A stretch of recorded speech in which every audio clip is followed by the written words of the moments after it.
اهلا بيكم، ازيكم؟ عاملين ايه؟ يا رب تكونوا بخير. حطوا لي لايك كبير جدا على الفيديو ده عشان تعبت فيه.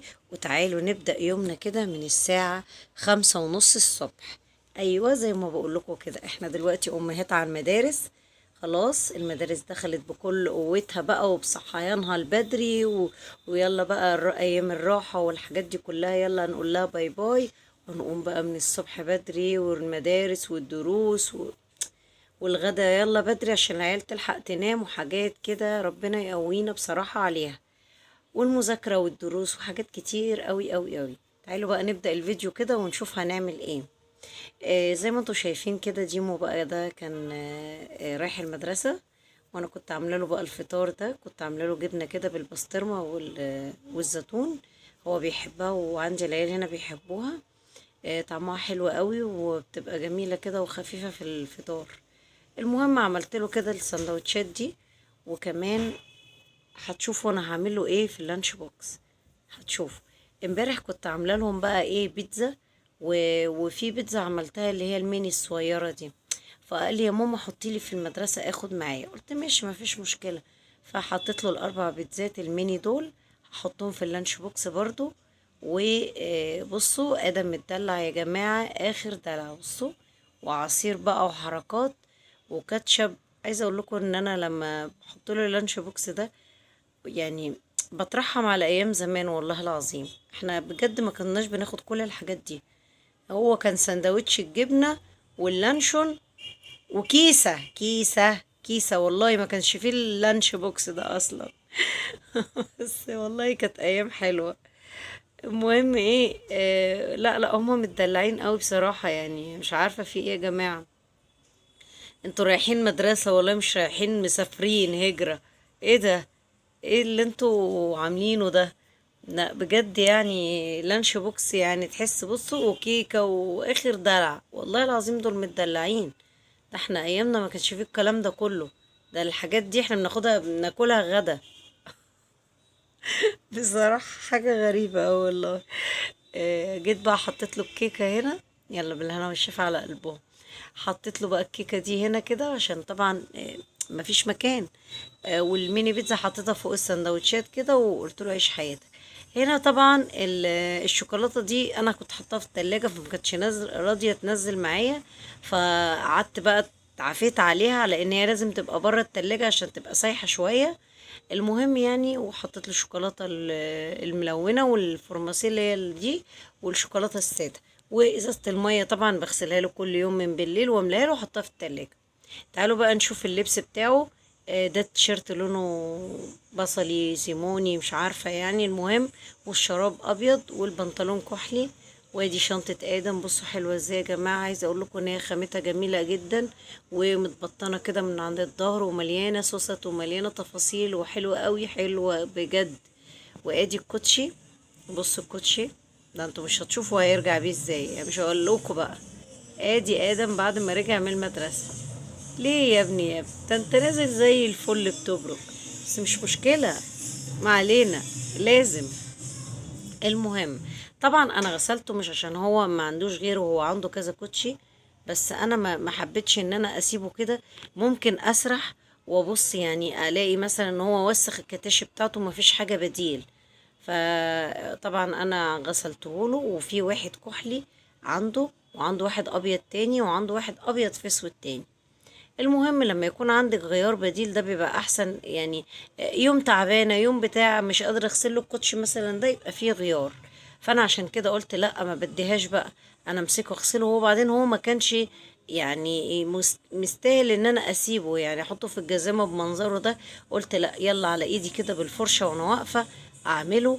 محدش عارف بكره مخبي ايه، انا النهارده كويسه يا عالم بكره هبقى عامله ازاي، بكره ما عنديش وقت.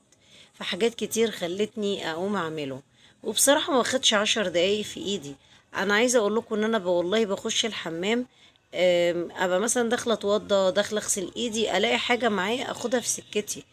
لو اجلتوها والله هتتراكم عليكم، لكن لو عملته اول باول كده يعني كأنك داخلة تتوضي فهتاخدي ده معاكي في سكتك. داخلة مثلا تعملي اي حاجة مثلا. هتبصي تلاقي نفسك بتسيقي الحمام وانت خارجة. فحاجات حلوة ومهمة والله وبتوفر من علينا. الحاجة لما تاخديها في سكتك كده وتعدي بيها هتعدي، وان شاء الله هتبقى. بصوا الكوتشي بقى ايه، بصوا بقى جميل. انا مرضتش افك الرباط بتاعه، قلت مش مستاهل، يلا هغسله كده، لان هو ايه الحروف بتاعته. عايزه اقول لكم ان دوت من الكوره، هو بيلعب كوره بعد في البريك كده. وكمان عيل بقى داسله عليه الحاجات اللي انتوا عارفينها دي.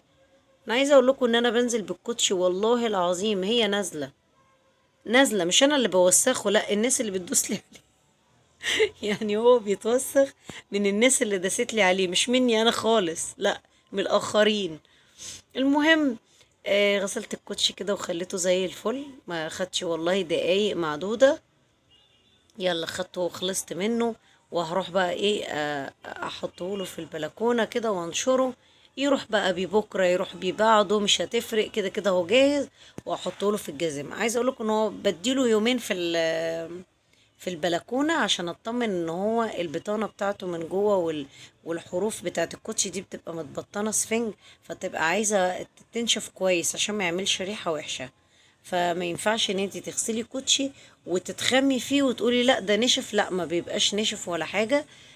ممكن اللي نشف من بره اللي هي الوش بتاعه، انما البطانه اللي هي متبطنه بالسفنج دي لا طبعا ما بتكونش لسه نشفت واحنا بنتخمي فيها. المهم غسلت الفرش كمان بتاعه وخلصت. تعالوا بقى نخش على السجاده دي. انا بقى كنت فاتحه عليها الدش وسبتها، قعدت كده قلت ايه والعيال نايمه كده، اظبط انا بقى مع نفسي الحاجات ايه دي. عايزه اقول لكم ان هي بصوا، يعني اقول لكم ايه، انا بقيت بتعب، دراعي بيوجعني من اقل مجهود في سجاده او في كنبه اغسلها او في كوتشي. بحس ان دراعي خلاص يا جماعه بيقف من كتر الحركه. باجي على بالليل بقى وانا نايمه كده الالم بقى يزيد عليا. فيعني انا عايزه ابطل فكره ان انا اغسل السجاد في البيت. مع ان انا بحب اغسل سجادي بايدي، مش بقتنع بغسيل بره دوت وكمان بحس ان هما بيجيبوها لي ريحتها مكمكمه. المهم ان انا غسلتها وخليتها زي الفل اهي، وعدادي كارتة كمان يعني، بس الحمد لله. دي كانت مخدة الانسة دودو، عملت لي عليها شوكولاتة. وانتوا عارفين دودو طبعا لما بتخش في اي مكان بتبقى عاملة ازاي. فطبعا ملاية السرير دي ما بتلحقش تقعد معايا، احنا بنلحقش ننام عليها اصلا، ولا المخدات بتبقى مدمراها طبعا. المهم خدت المخدة نشرتها، وده كان حبة غسيل عندي، بس يعني انا كنت نشراه من ساعة كده، قلت بقى ايه انشر شوية الفوط دول. فكان عندي دورة غسيل فوط وبشاكير كده. انا بحب اجمع الفوط والبشاكير مع بعض، وهدوم العيال مع بعض، وطبعا هدوم جوزي لوحدها مع بعض برضو، وهكذا يعني. ما بحبش احط كله كده في سلة واحدة، ما بتعجبنيش الحكاية دي. المهم كان عندي دورة فوط وبشاكير زي ما بقول لكم كده، كان الجو حلو، خدتهم كده ونشرتهم كده واحنا لسه بنقول يا صبح كده في البدري كده، والنشاط بقى والحاجات الحلوة دي. الجو كان حلو قوي، والشمس كده كانت لسه بتقول يا هادي، لان طبعا خلاص ادم راح من بدري. انا بقى اللي قلت ايه، لا ما انا لو نمت كل ده هقوم اعمله تاني لما هو بقى يجي ودوشة العيال وكله يبقى صاحي. فعلى ايه والدنيا هدوء كده ومع نفسك كده، خشي خلصي اللي وراكي واستعدي بقى كده وتألقي عشان تعرفي ايه تستفادي بقية اليوم. المهم ادي الغسيل اهو زي الفل ونضف، وادي الكوتش حطيته كده على السور. طبعا انا هنزله في الارض، بس انا بوريهولكوا علشان طبعا خاطر ممكن يقع، ولا اي شوية هوا ولا الستارة تيجي عليه ولا حاجة تروح ايه يقع في الشارع. المهم يعني ادي كده الغسيل خلصنا منه والكوتشي. وبصوا الجو بقى يا جماعة، بصوا الشمس بقى كانت ابتدت كده تنتشر على العماير كده، والسما زرقاء وجميلة، بصوا السحاب كده حلو، لا المنظر كان جميل قوي يا جماعة، حلو حلو يعني. المهم نفوق بقى من الجو والتألق ده ونخش نشوف ورانا ايه. تعالوا بصوا بقى، التيشيرت ده عليه بقعة حبر مش راضية تطلع، وانا حاولت وبصوا باقصى ما عندي معرفتش. رحت لبتاع المنظفات قال لي انا عندي حل سحري، الماجيك كريم ده. طبعا انا مش بعمل دعايه ولا حاجه، لا لا لا لا، عايزه اقول لكم ان هو منتج وحش جدا جدا جدا، وكانت تجربه فاشله. بس زي ما بيقولوا كده ايه، الواحد يجرب وما يقولش يلا اشوف كده، نجرب يعني. المهم طبعا بقعة الحبر دي يا جماعة قعدت احاول كده ان انا اطلعها، ابدا ابدا. يعني بصوا، لا لا بجد، عايزه اقول لكم ان هو وحش جدا. يعني انا بقول لكم بصوا ده وحش جدا جدا جدا يعني. المهم يعني قعدت كده اعمل بصوا دعك السنين والله يا جماعه. عايزه اقول لكم انا دخت بجد، دخت عشان الحبر ده يطلع.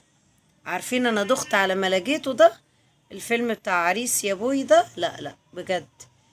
انا بقى دخت وقلت بقى لا، ده انا المنتج ده بقى يبقى حلو وبتاع.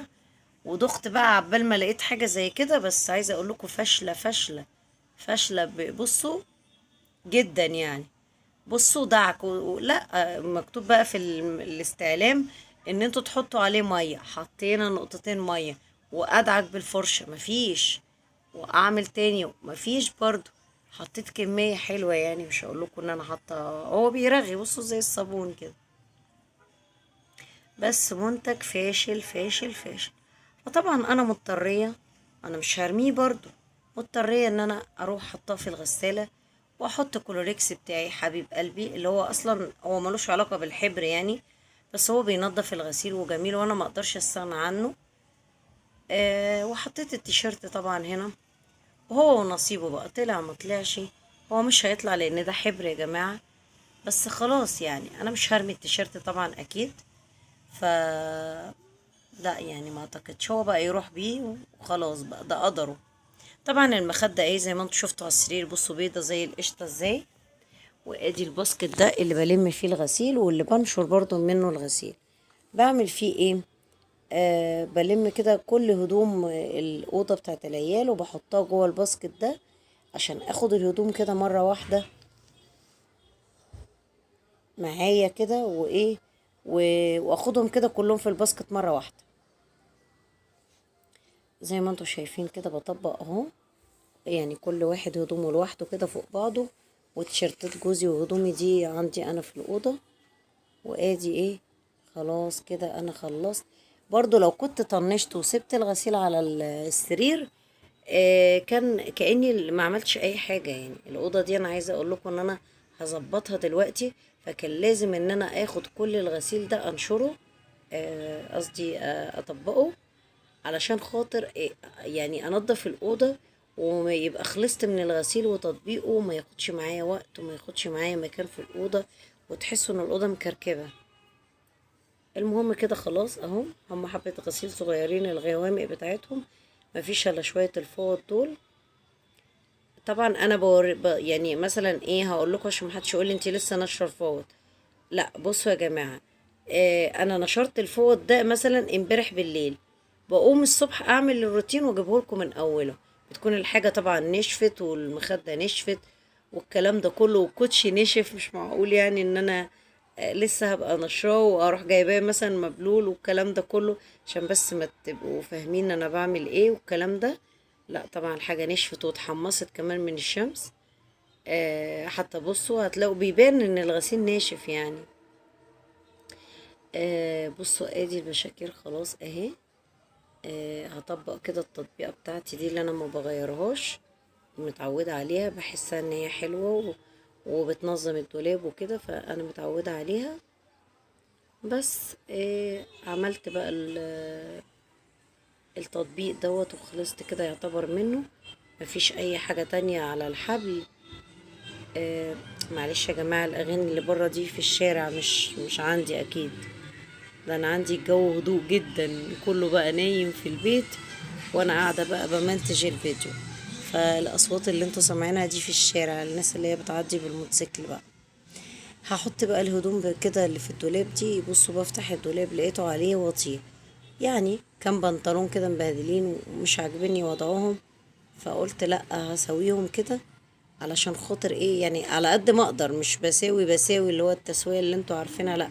المهم بحط الحاجة بشكل منتظم شوية، لان انا ورايا الأوضة عايزة تتنضف تنظيفة عميقة. فانا ما كنتش فاضية ان انا اقعد اساوي الدولاب. وكمان يعني خلاص احنا شوية شوية يعني شوية صغيرين كده وهنطلع الشتوي. فلقيت بقى ان ايه، تعبك هيروح على الارض يا صابر. فقلت خديها من قصرها كده نظمي لكن ما ترتبيش الترتيب اللي هو يعني. خدت المخدة بقى والحاجات دي وطلعتها بره، وادي الكوتشي بتاع ادم اهو. هحط له بقى الفرش بتاعه كده واظبطه واحطه في الجزامة، منين ما يحب يلبسه يلبسه. المهم ان انا كده عملت اللي عليا وانجزت وخلصت اهو. بصوا بس كده خلصت كده. وتعالوا بقى نشوف هنا هنعمل ايه. شفتوا الحبل عليه غسيل اهو، عشان تعرفوا ان انا ببقى لسه لما وفي غسيل تاني. هو كده البيوت ما بتبطلش لبس وغيار وكده. المهم الشيش ده ما كانش عاجبني وضعه كده، كنت حاسه ان هو متطرب شويه. فقلت يلا بقى بمناسبه ان انتي بتنضفي بقى وبتعملي تنظيفه عميقه، خدي بقى الشيش ده معاكي كده اعمليه. عملته كده بالفرشه وانا واقفه كده من فوق لتحت اهو، زي ما انتوا شايفين كده اهو. رايح جاي كده رايح جاي، في عفرة بتنزل وتراب. طبعا انا هنا النهاردة لازم استعمل مكنسة بالكهرباء، مش هينفع المقشة خالص خالص، لان انا هحس ان انا بهدلت ما نضفتش. فانا هستعمل المكنسة النهاردة. كده كده انا بحبها. انا اللي خلاني بس الايام اللي فاتت كنت بستعملها ان انا ما كنتش حاطة سجاد. بس خلصت كده بقى، فاضل ملاية السرير. عايزه اقول لكم الملاية انتوا ممكن تكونوا شايفينها نظيفه، لكن عايزه اقول لكم ان هي ما تصرش عضو ولا حبيب، بجد وحشه جدا ومليانه كل حاجه مونيكير. في مونيكير صغير يعني حتت صغيره كده، لان دودو كانت حاطه مونيكير يا جماعه فطلعت على السرير فبهدلت الدنيا. وكمان شوكولاته شوكولاته. ممكن تبقى بتاكل اي حاجه تيجي لازم تبصم لي على السرير، لازم. يعني ما تبقاش دودو لو ما عملتش حركه زي كده. المهم يعني انا بس نفسي استمتع يعني بحبه وقت شويه، ان الاقي الاوضه بس تقعد شويه نضاف شويه بس صغيرين عشان خاطري بس. المهم ايه، خدت بقى المكنسه بالكهرباء كده. كان لازم بقى دي تخش هنا معانا في الموضوع، لان هي بقى اللي بتشفط بقى كل حاجة والثقل والزوايا والحاجات دي كلها اللي انتوا عارفينها. عملت كده زي ما انتوا شايفين، خدت المكنسة كده وعملت كل الزوايا والجناب والحاجات دي كلها خدتها ايه. معلش يا جماعة بتوب، كنت عايزة انام لاني صاحية من بدري قوي، وانتوا عارفين بقى المدارس والصحيان بدري والدلع ايامه راحت خلاص. المهم فتلاقوني بس ايه تقيلة شوية في الكلام، حاسة ان انا مش قادرة اتكلم. المهم خدت السكلو معايا كده زي ما انتوا شايفين. بصوا مش هخلي ولا حتة في الأوضة فيها تراب. شكلها كده تبقى حلو وناعمة كده الأرض، يا سلام. لا لا لا بجد هتشوفوا شكل تاني. وهنا برضو خدت كده الحتت دي اهو، كل ده برضو فتافيت بقى بتراب بوبرة بخيط بالحاجات ايه. الحاجات دي ما بتجيبهاش الا المكنسة بالكهرباء. فهي حلوة قوي يا جماعة، غير المقشة دي. المقشة دي بتطير، يعني اللي بيبقى هنا بيروح هنا واللي هناك بيجي هنا كده. وخدت بقى المكنسة وعملت بيها الشباك. طبعا احنا كان عندنا شتا من يومين، فالشباك كان عليه زي تراب كده. اما الدنيا بقى بتشتي كل الميل بالتراب، العماير الدور اللي فوقيه بيحتف كده تراب ورملة، فبتعمل طينة عندي على الشباك. بصوا هنا الجو كان حلو ازاي. بصوا البتاع الشبكة دي بيبقى عندي مع الشاشة عليها غربان والدة وكده، وهم بيعششوا ده بيتهم فوق. فبيفضلوا بقى طول ما انا قاعده بحس ان انا قاعده في الغابه تقعد يعملوا ايه الاصوات دي. فوانا قاعده كده بحس ان انا قاعده في الغابه والله العظيم، من كتر ما هم صوتهم بقى متعرفوش ده بيجمعوا اكل ولا بيعملوا ايه بصراحه الاصوات بتاعتهم دي. المهم يعني فكنت بقى عايزه اوريكم شكلهم وهم على الشبكه، بس ما كانوش موجودين. بحسبهم موجودين بس هم ما كانوش موجودين. هنا بقى رشيت بخاخ كده على الألمونتين والحروف والحاجات دي كلها، بس كان عمال يطير في وشي ما كنتش قادرة افتح عيني فيه. من كتر شدة الهوا كان جامد أوي فظيع. المهم عملت المجرى والزوايا والشباك والسلك، وزي ما انتوا شايفين كده خدته معاكم. بصوا، يعني عايزة اقول لكم ان هو بقى زي الفل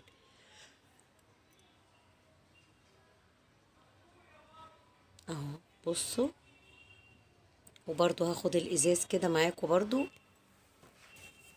كل حتة حتة مش هسيبها في البيت.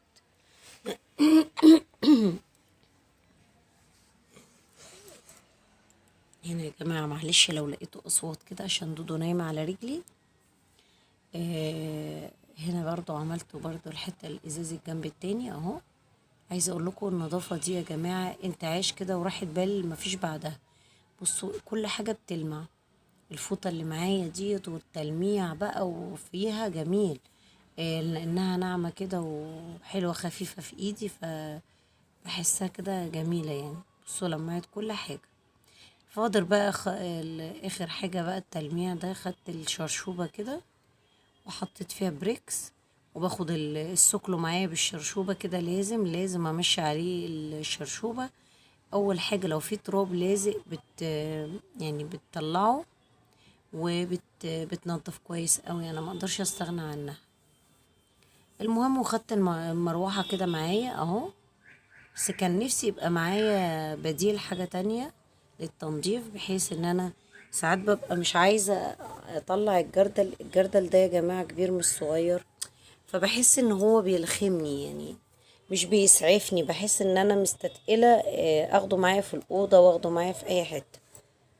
فبجد يعني الممسحة اللي هي الموب دي اللي بالجردل الرفيعة دي، عايزة اقول لكم ان هي جميلة قوي.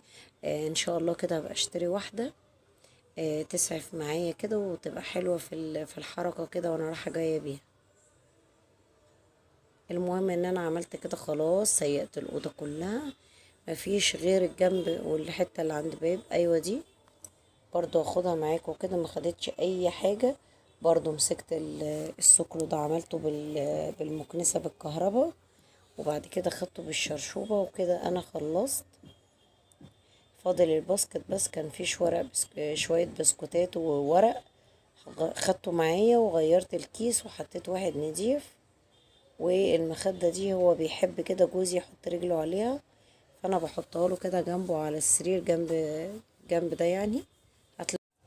معلش يا جماعة انا اسفة، بس متعودة كل ما اجي امنتج معاكم الفيديو لازم يجيلي تليفون. فالمهم نرجع بقى لمرجوعنا تاني. هنا انا خلصت تسييق خلاص الارض، لمعتها كده كويس، ونزلت الستاير كده وظبطتها.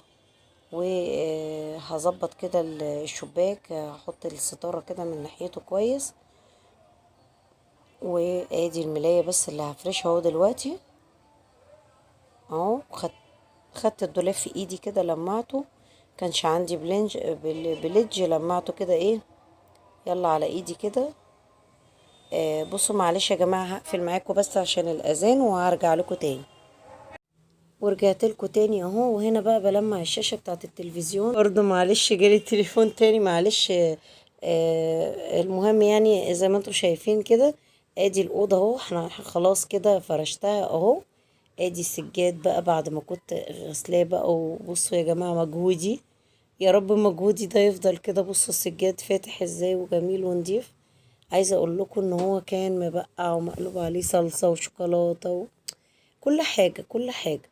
المهم ان انا فرشته، ويا رب يتم نعمته ان هو يفضل بالوضع ده. المهم ان انا خلصت وكل حاجة متلمعة. الستارة بقى طايرة مع النجيلة كده، مقولكوش يا جماعة الجو الحلو ده. بصوا الهوا كان عمال يطير الستارة ازاي في البلكونة، شايفين؟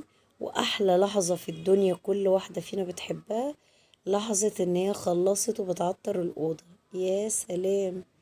بصوا يا جماعة تحسوا ان انتوا قاعدين في فندق 5 نجوم. الستاير كده بقى ريحتها حلوة، كل حاجة في البيت كده جميلة ونظيفة. والنظافة دي اصلا عشق لوحدها. انا كده خلصت. يا رب يكون الفيديو عجبكم ويكون خفيف. ويلا مع السلامة.